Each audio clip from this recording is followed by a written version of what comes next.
भवानी आई हे महाराष्ट्राचे कुलदैवत आहे. ती महाराष्ट्राची कुलस्वामिनी आहे. मराठी राज्याचे संस्थापक छत्रपती शिवाजी महाराज या भवानी आईच्या आशीर्वादाने सर्व महत्त्वाची कार्य करीत होते. छत्रपती शिवाजी महाराजांनी तुळजापूरच्या भवानी मातेचे दर्शन अनेक वेळा घेतले होतेच, पण तिचे दर्शन सुलभ व्हावे म्हणून त्यांनी तिची स्थापना प्रतापगडावरही केलेली होती. तुळजापूर आणि प्रतापगड ह्याखेरीज महाराष्ट्रात पुष्कळ ठिकाणी भवानी आईची मंदिरे आहेत. भव म्हणजे शंकर आणि भवानी म्हणजे पार्वती. शंकराचेच नाव शंभू असेही आहे. भू म्हणजे होणे आणि शंभू म्हणजे कल्याण.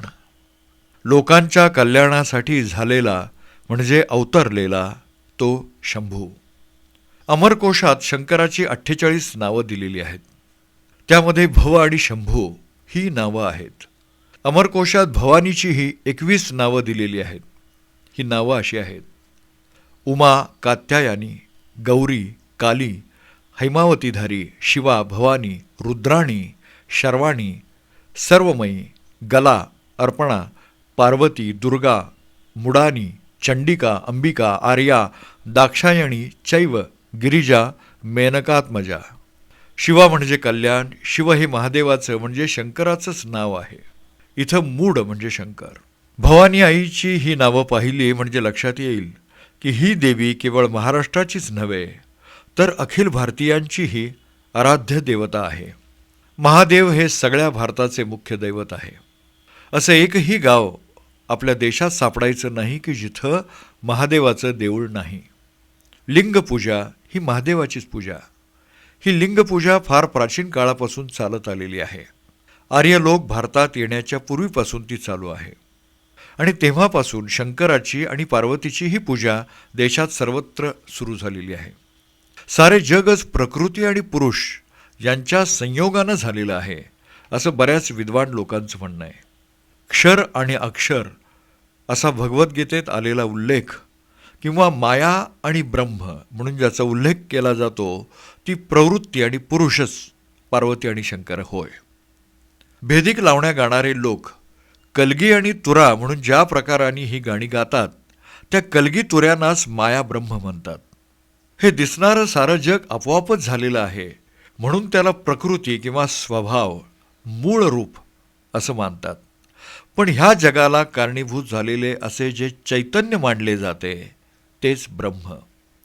आपल्या स्वतःपुरते, माणसांपुरते बोलायचे झाल्यास आपला देह ही प्रवृत्ती आणि त्यातील जीव किंवा आत्मा हे ब्रह्म असं म्हणता येईल. काही उपनिषदांनीही असंच म्हटलेलं आहे. ह्या प्रकृतीची देवता म्हणजे भवानी आई. देवाची रूपं 2 प्रकारची मांडली जातात. काही पुरुष रूपं आहेत तर काही स्त्री रूपं आहेत. भव किंवा शंकर हे पुरुष रूप आहे आणि भवानी किंवा पार्वती ही स्त्री रूप आहे. स्त्री आणि पुरुष ह्या रूपांनी सारं जग नटलेलं आहे. त्यापैकी स्त्री रूप हे माणसाला अधिक जवळचं वाटतं कारण ते आईचं रूप आहे. आई जन्म देते आणि लहानाचं मोठं करते म्हणून देवाच्या स्त्री रूपालाही आई म्हणूनच संबोधण्यात येतं. इतकंच नव्हे तर देवाच्या पुरुष रूपांनाही आदरानं आई रूपात संबोधण्याचा प्रघात पडलाय. विठोबाला विठाई माऊली म्हणतात किंवा ज्ञानेश्वरांना ज्ञानेश्वर माऊली म्हणतात तर ह्याच कारणानं.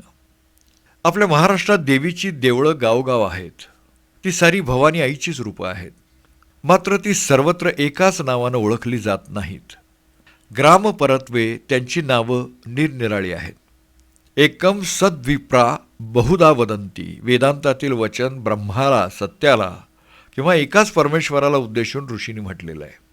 तेच देवी भवानी आईच्या नामरूपालाही लागू आहे. सत एक आहे पण ते अनेक नावांनी ओळखलं जातं. तुळजापूर किंवा प्रतापगडला जी भवानी आहे तीच पुण्यात आहे आणि साताऱ्यातही आहे. कोल्हापूरला असलेली प्रसिद्ध अंबाबाई किंवा औंधला सातारा जिल्ह्यातल्या तिथं असलेली यमाई तरी दुसरी कोण आहे. खेड्यापाड्यात जी ग्रामदैवतं आढळतात त्यामध्येही स्त्रीरूप देवताच फार आढळतात आणि त्यांच्या भक्तांमध्येही स्त्रियांचाच भरणा अधिक आढळतो. दर मंगळवारी किंवा शुक्रवारी उपास करून बऱ्याच स्त्रिया 5 घरी तरी जोगवा मागतात. जोगेश्वरी किंवा योगेश्वरी हेही देवीचंच नाव असतं. जोग म्हणजेच योग आणि योग हा शब्द युज जोडणे ह्या शब्दावरून बनलेला आहे. देवाचा आणि आपला संबंध जोडण्याचा जो विधी किंवा प्रकार आहे त्याचं नाव योग. खेड्यापाड्यातून राहणाऱ्या लोकात बहुधा शेतकरी असतात. आपलं शेत चांगलं पिकावं आणि त्याचं रक्षण चांगलं व्हावं म्हणून धरणी मातेची आणि जलदेवतांचीही पूजा करतात. नदीत किंवा विहिरीत आसरांना म्हणजे अप्सरांना परडी सोडली जाते. आसरा या जलदेवता आहेत. अप्सरा या शब्दावरून आसरा शब्द बनलाय. अप्स म्हणजे पाण्यात, सरती म्हणजे संचार करतात त्या अप्सरा. ग्रामीण किंवा खेडूत लोकांचा संचार हा शेताभातात, दऱ्याखोऱ्यात, रानावनात नेहमी असल्यानं त्यांच्या देवताही अशाच ठिकाणी कुठं वाटेल तिथं असतात. जाखाई, जोखाई, डोंगराई, वानजाई, सोमजाई, खामजाई, काली, मातृका, यल्लुआई म्हणजे यल्लम्मा, मरियाई, मरिअम्मा, पेडम्मा, पोलेरम्मा इत्यादी त्यांची नावं असतात. रानावनात असलेल्या ह्या देवतांची रूपही अगदी साधी असतात. साधारणपणे वाटोळ असा दगड बघून त्याला शेंदूर फासून आणि चांदीचे किंवा तसलेच कसले तरी 2 डोळे बसवून ह्या देवता पूजल्या जातात. शक्तिपूजा ही अशी प्राचीन काळापासून सर्वत्र चालत आलेली आहे. ही सारी भवानी आईचीच रूपं आहेत. महाराष्ट्रात भवानी आईची पूजा मुख्यतः तुळजापूरच्या अंबाबाईची केली जाते. त्यामुळं तिथल्या देवतेची माहिती आपण घेणार आहोत. तुळजापूर हे क्षेत्र मराठवाड्यातील उस्मानाबाद जिल्ह्यात आहे. ते उस्मानाबादपासून 14 मैलावर आणि सोलापूरपासून 28 मैलांवर आहे. हे गाव सोलापूरच्या उत्तरेस डोंगर पठारावर वसलेलं आहे. येथील डोंगराला बालाघाटचा डोंगर म्हणतात.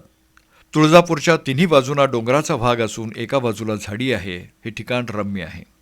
तुळजापूर हे पवित्र ठिकाण महाराष्ट्रात असलं तरी आजूबाजूच्या राज्यातून म्हणजे गुजरात, आंध्र, म्हैसूर अशा राज्यातून हजारो भक्त देवीच्या दर्शनाला नित्य येत असतात. देवीचे देऊळ गावाच्या पश्चिमेला आहे. ते चांगलं भव्य आणि विस्तीर्ण आहे. देवळात जाताना वाटेत महाद्वार लागतं. महाद्वारावर चौघडा वाजत असतो. या महाद्वारापासून मुख्य मंदिराकडे जाताना पुष्कळ पायऱ्या उतरून जावं लागतं. वाटेत डाव्या बाजूला कल्लोळ आणि उजव्या बाजूला गायमुख अशी 2 तीर्थ लागतात. त्याच्या भोवती सिद्धिविनायक, विठ्ठल रुक्मिणी, दत्तात्रेय अशी लहान लहान देवळं आहेत.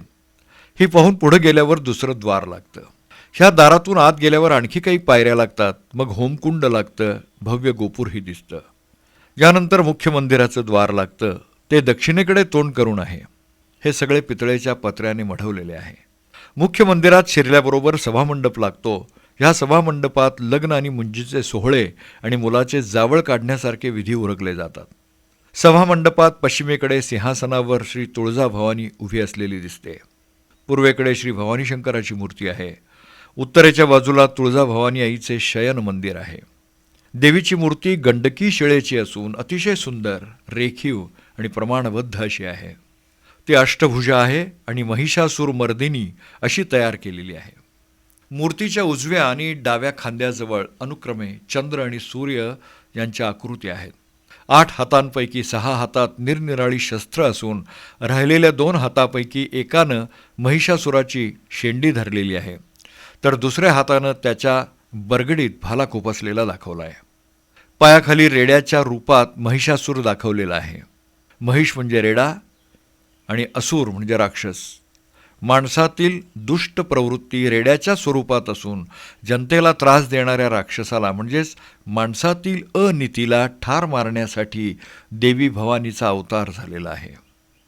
देवीची रोजची पूजा 4 वेळा होते.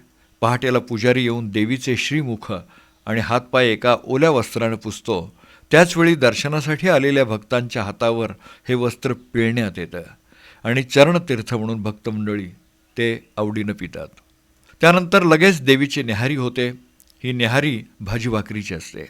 आंबाड्याची भाजी आणि ज्वारीची भाकरी न्याहारीला लागते. जसा भक्त तसा देव. भवानी आई ही सर्वसामान्य लोकांची देवी असल्याकारणानं सामान्य लोकांना जे खायला मिळतं तेच ते देवीलाही देतात.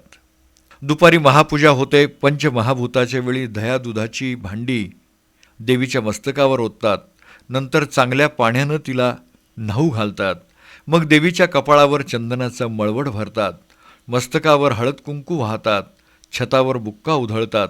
नंतर आरती आणि महान नैवेद्य होतो. सायंकाळी धुपारती आणि रात्री प्रक्षाळन होतं. म्हणजे मूर्ती पुसून ठेवण्यात येते. या देवीचे पुजारी मराठी आहेत. तुळजामाता आणि भवानी शंकर यांचं दर्शन घेऊन आपण मंदिराच्या बाहेर आलो म्हणजे प्रदक्षिणेचा मार्ग लागतो.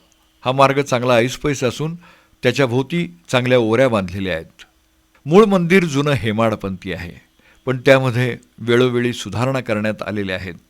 देवीला शहाजीराजे आणि शिवाजी महाराज यांच्यापासून अनेक राजे राजवाड्यांनी आणि श्रीमंत लोकांनी अलंकार अर्पण केलेले आहेत.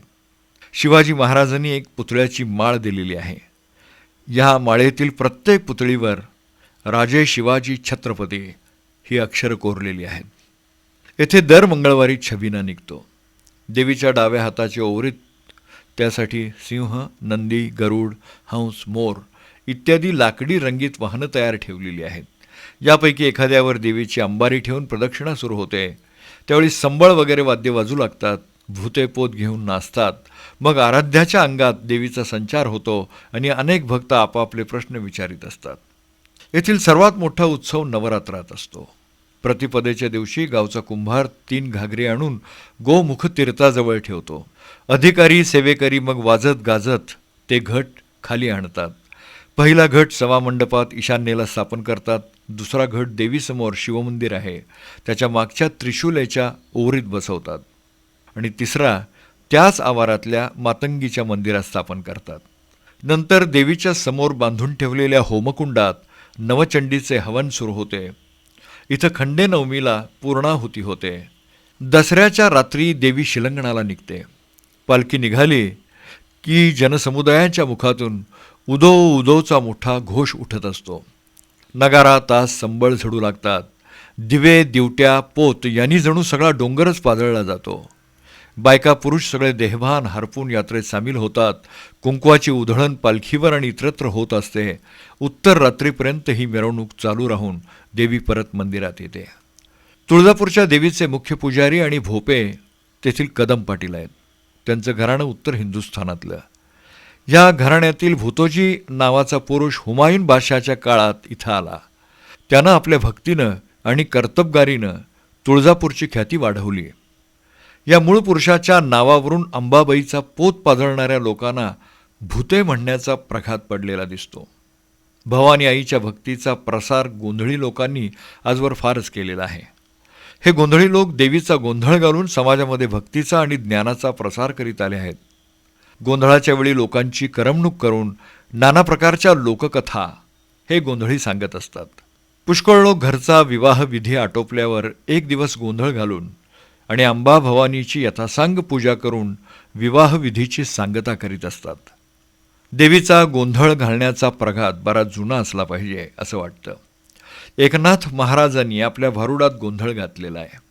त्यांची कुलदेवता भवानी आईच होती. एकनाथांनी गोंधळ मांडलाय. त्यामध्ये त्यांनी त्रैलोक्याचा मंडप उभारला आहे. वर 4 वेदांचा फुलवरा बांधला आहे. शास्त्र पुराणांना साथीला बोलावलं आहे.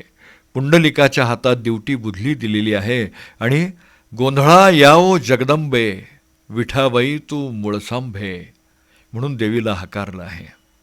गोंधळी लोक गोंधळ घालायला उभे राहतात तेव्हा प्रथम जगदंबेचा धावा करतात आणि नंतर त्यांना माहीत असलेल्या सगळ्या देवतांना त्यांच्या त्यांच्या ठिकाणाचा उल्लेख करून गोंधळाला येण्याबद्दल आवाहन करतात. भक्ताला यश देण्याबद्दल ते इतर सगळ्या देवदेवतांनाही विनवणी करत असतात. गोंधळी लोक यावेळी संबळ वाजवत असतात. संबळ याला कोणी कोणी संबूळही म्हणतात.